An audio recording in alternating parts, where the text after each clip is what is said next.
What's up everyone, John Rettinger from Techno Buffalo here with an unboxing for you of the Motorola FLIPSIDE.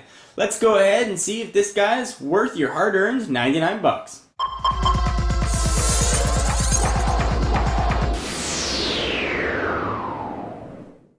Alright, so as I just mentioned, this is going to cost you $99 on contract with AT&T. I'll go ahead and run through the specs as I take out the phone. Let's go ahead and first look at the box, letting you know that it's got Android. It's running Android 2.1. It looks like there's a blank bubble there, not filled out. It's got Wi-Fi and of course email. Picture of the device on the front, just some legal information on the side, some numbers, IMEI stuff, and some specs on the back. We'll go ahead and go through all those in a minute, but I want to jump into the phone stuff nice and quickly. Alright, so here we've got a quick start guide. Go ahead and pull that off to the side. Got a turn this over, information to set up your Moto Blur account. Alrighty. So go ahead and pull out the phone, push it off to the side for just one moment, and see what you're going to get in your box. We've got a micro USB to USB syncing cable, pretty standard for smartphones nowadays. Push that off. We've got a USB wall charger. We've got a 1540 milliamp hour battery, good for probably a little over 7 hours. And we've got the back cover. Let's go ahead and see what the back of this is going to look like, whether or not it's soft touch or plastic or whatever. It is soft touch, and it's sort of soft touch all the way around. Alright, so let's go ahead and look at the phone, and let's talk about the specs of the FLIPSIDE. Alright, so this guy has a 3.1 inch capacitive TFT display with a resolution of 320 by 480. As I mentioned, it's running Android 2.1 with Moto Blur sitting on top of it. It's Motorola's proprietary Android skin. It's powered by a TI OMAP 340, which is going to get you 720 megahertz processor. It's going to have a decent amount of RAM with 512, so multitasking should happen with relative ease. On the back, it's got a 3 megapixel camera right there, which is going to shoot just standard definition video.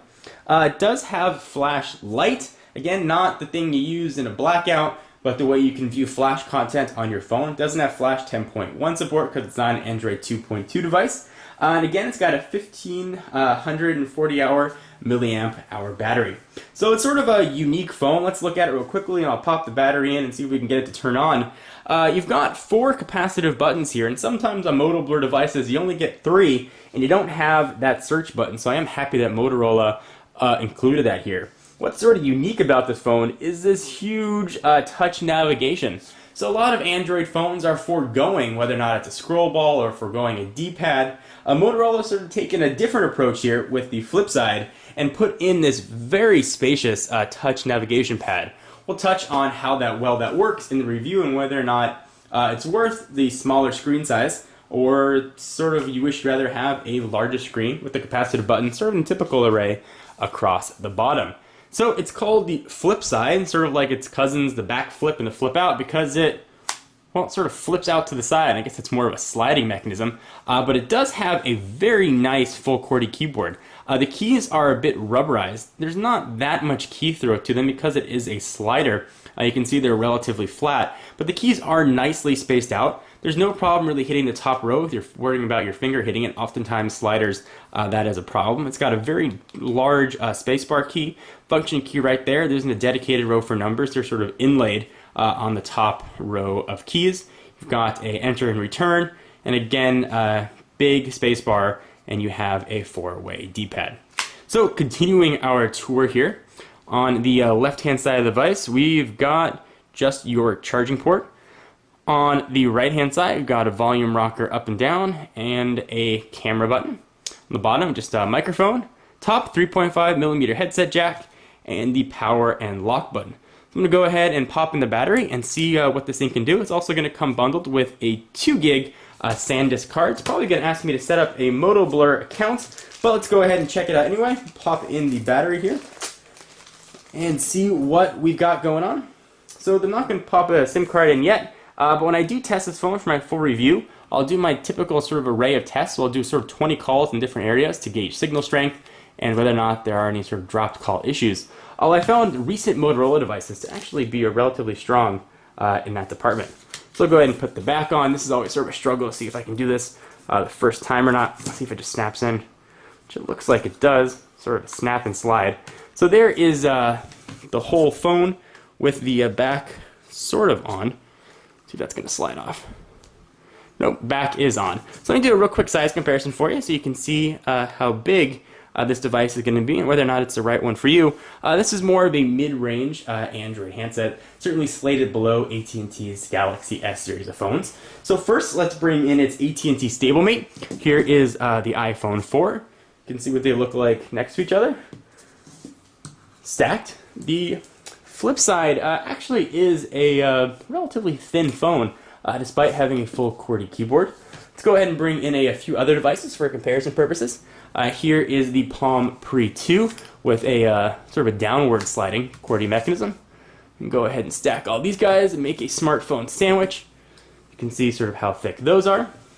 And let's bring in one more for size comparisons. Here is the very large Evo 4G. This one does not have a slide-out QWERTY keyboard, and certainly bests it in the thinness department because of that. Let's go ahead and see if we can power this sucker on, or see how long or how quick that takes, although I assume as far as we're going to get is an introduction to Moto Blur. So let's push these other phones off to the side. I will peel off the plastic because I know how much that bothers you guys. Texting and driving, it can wait. So we've got all of that peeled off, and these are still just capacitive buttons. There isn't any sort of demarcation between them. Sort of one big panel on the left side and one big panel on the right. So you've got the Moto Blur logo. This is sort of the older version of Moto Blur that has the color indicator systems on it. If you go ahead and look at the literature right here, you can see there's a color for your dial pad and for your contacts and the big menu. Some versions of Moto Blur don't have that. So this is about as far as we're going to get. Looks like it is pulling in the right time, or at least close to the right time. I guess it's a 12:38 here in California. I guess the default time here is 12:30. Let's see if it'll let us get to the operating system without signing into Moto Blur. Although I don't think it is going to. Nope. So we'll have to register Moto Blur, and I'll come back with a full review here of the FLIPSIDE and see if it's going to be worth it for you. Anyway guys, I am John Rettinger from Techno Buffalo. Be sure to check out the website for all of your tech news. For exclusive content, check me out at Twitter, twitter.com/John4Lakers. All those links are down below. See you in the next video. Bye-bye.